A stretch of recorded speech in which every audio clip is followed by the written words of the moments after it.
Zeyn El Abidine, homme d'affaires, banquier, président du patronat de Mauritanie, a fait le buzz sur la toile ces derniers jours suite à une proposition inédite. Il a annoncé une décision relative au financement du mariage des jeunes couples démunis avec un montant de 100 000 ouguiya dans un environnement accablé par le chômage des jeunes et une grande précarité sociale. Le président du patronat, lui-même, il prend en charge cette initiative de marier des jeunes. On va lui dire vraiment et clairement que c'est une initiative qui n'est pas à saluer, qui n'est pas à remercier et ne vient pas au point nommé. Parce que aujourd'hui, les jeunes de la Mauritanie, tout le monde a vu comment ils ont émigré vers les États-Unis. Et aujourd'hui, pour occuper les jeunes, au lieu de penser à créer des emplois, des entreprises, voilà, on va vous marier. Pendant qu'il sait qu'aujourd'hui, le taux de divorce en Mauritanie est de 50%.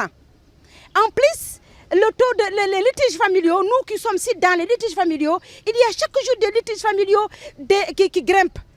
Pour quelle raison? Au lieu de regarder les conséquences, ils se focalisent juste pour le mariage, sachant qu'on sait qu'un mariage est égal à un problème.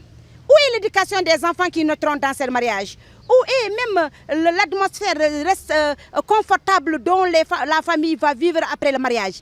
Pourquoi parler du mariage et non après le mariage?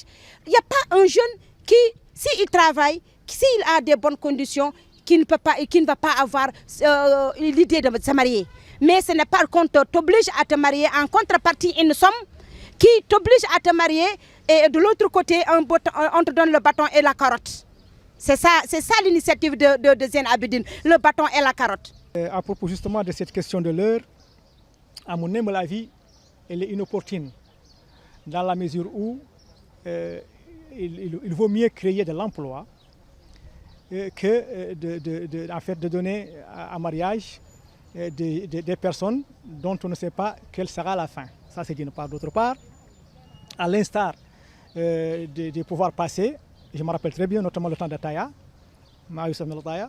il avait initié un programme très ambitieux à l'époque intitulé Formation Insertion, dont moi-même je suis l'un de ses produits.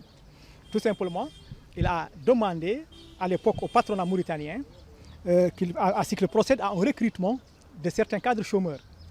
Ce faisant, ces cadres ont été insérés et chacun d'eux a pu vraiment voler de ses propres ailes. Voilà, aujourd'hui, ce sont devenus des cadres. Mais le fait vraiment de se rabaisser à un niveau, à donner un mariage à des jeunes, à mon avis, ce n'est pas une vision. Ce n'est pas une vision et c'est de l'amateurisme des affaires. C'est ça mon humble avis. Quand j'entends le président du patronat Zeyn El Abidine qui nous parle du mariage des jeunes, moi je ne suis pas d'accord par rapport au chômage. Il y a combien de jeunes au chômage de 18 à 30 ans? Et voilà, on a des centaines de mille qui ont immigré. Pourquoi on ne stoppe pas l'immigration? Pourquoi on ne stoppe pas la clandestinité? Pour la première fois, on a eu l'occasion de le voir à part la télé. Donc, à notre grande surprise, il se débouche pour nous dire qu'il va marier les jeunes. Ne créez pas des problèmes à nos jeunes. Mais je demande à Zeyn El Abidine, ces 50 millions, de créer l'emploi, de créer des sociétés de transformation de produits locaux. Primo. Secondo, il fait l'agriculture. Si le Maroc ferme ses frontières, on achète une petite tomate à 200 ouguiya. Le jeune qui va se marier n'a même pas 100 ouguiya qu'il va donner à sa famille, à plus forte raison à sa femme. Les fruits, on attend le Maroc. Donc il n'a qu'à créer l'emploi, l'agriculture, l'élevage. On achète 1 kilo de viande de mouton à 3500 ouguiya. Est-ce qu'un jeune peut acheter 1 kilo à sa mère, 1 kilo à sa femme? Son transport, son déplacement, Zeyn El Abidine crée l'emploi. Mais les jeunes dans l'emploi, et ne les donne jamais de poissons, mais il faut les apprendre à pêcher. Pour qu'il y ait une continuité et pour que même nos jeunes qui ont fait l'immigration puissent retourner parce qu'ils savent que notre pays a changé. Moi, sincèrement, mon regard ou bien mon aperçu par rapport à cet acte, est-ce que c'est une priorité? Est-ce que vraiment c'est la question de l'heure qui est au centre de la préoccupation des jeunes? Est-ce que c'est le mariage qui est leur problème aujourd'hui? Je pense que dans notre religion, aider son prochain, c'est toujours une bonne chose. On ne peut pas dire que ce n'est pas un bon acte. Mais est-ce que le moment choisi pour poser cet acte, est-ce que c'est une priorité pour ces jeunes-là? Là où on est en train de parler de programme, parce que le programme aujourd'hui du président de la République, c'est centré sur la jeunesse. Le mandat, c'est 5 ans, en tout cas, ça sera sur les jeunesses. Qu'est-ce qui peut faciliter aux jeunes? D'abord, c'est l'emploi. Ils ont dit qu'ils vont le marier, lui donner l'emploi. Mais quel emploi? Pourquoi ne pas créer les conditions favorables pour l'emploi? Pourquoi aussi, même si on crée l'emploi, aussi aujourd'hui on sait que ce n'est pas l'emploi qui résout aussi les problèmes. Parce que le panier de la ménagère est arrivé et n'est pas fourni. Pourquoi il n'est pas fourni? Parce que les prix sont excessivement chers.